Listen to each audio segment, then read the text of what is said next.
everybody, this is Marnelle coming to you from Kiepersol. I am on the patio here. It is a beautiful autumn morning and just in time to talk to you guys about Artize. Artize is a wine that we've been working on and everything has kind of fallen into place to come up with this wine. Now we talked about Marnelle. If you want to look at another Marnelle video, we've talked about Marnelle. For years, our Marnelle blend was kind of just a blend that took different varieties and put together kind of a softer, easy to drink blend, and it didn't have a true identity. It was really just a blend that became that easy to drink table wine.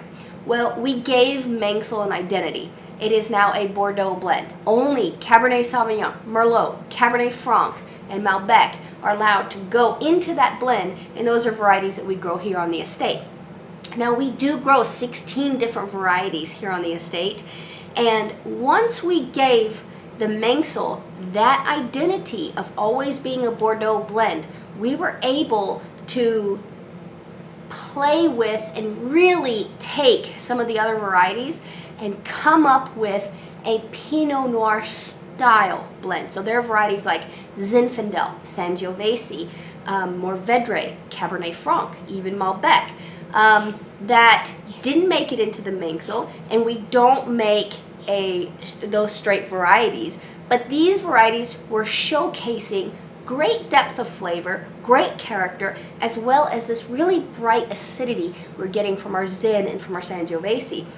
So we had all these separate components of what could and would make the most beautiful Pinot Noir style wine. So Pinot Noir classically has some bright acidity, very delicate on the mouthfeel, light on the tannins, with lots of complexity of flavors.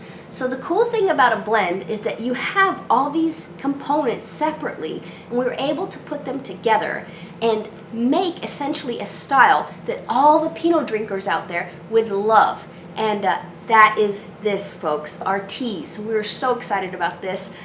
We did blind tastings of this wine along with Burgundies from all over the world, or Burgundy style wines, and or Pinot Noirs, and found that this Texas wine really held up beautifully, and we're able to find a niche and suit a style from right here in East Texas. So it is called Artize. It took a little bit of artistry and a little bit of artisanal creativity to come up with this wine, and we had a blast making it. We had a blast doing all the tastings and the blind tastings and really fine-tuning that style and coming up with a specific component or flavor profile that we were looking for in all the blending. So blending is a fun part of winemaking.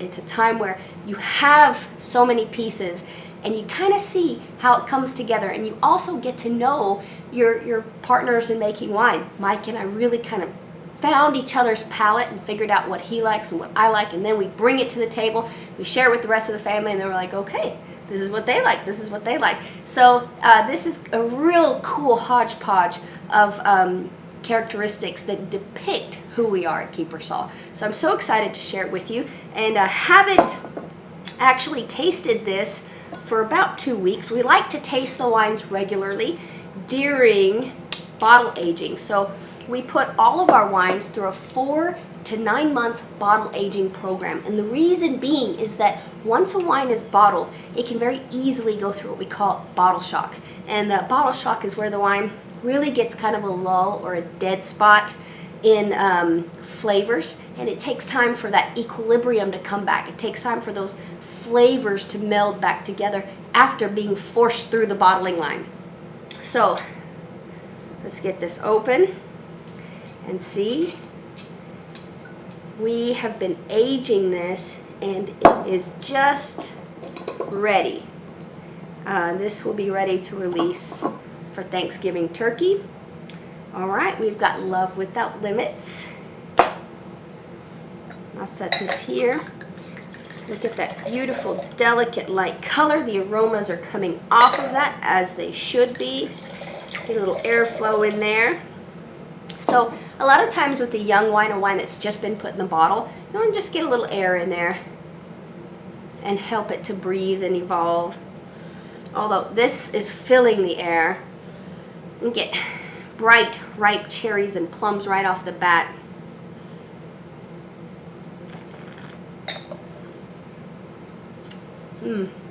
So delicate, so complex, and I'm eager to see how this wine ages, where we have this beautiful acidity, delicate, well-integrated tannins, and all this, really all these flavor compounds that are in here. Lots of complexity and layers of flavor that I'm even tasting on the finish. Guys, I want you guys to come out and try this. It is a perfect turkey wine, great with Christmas dinner. So come see us, and cheers.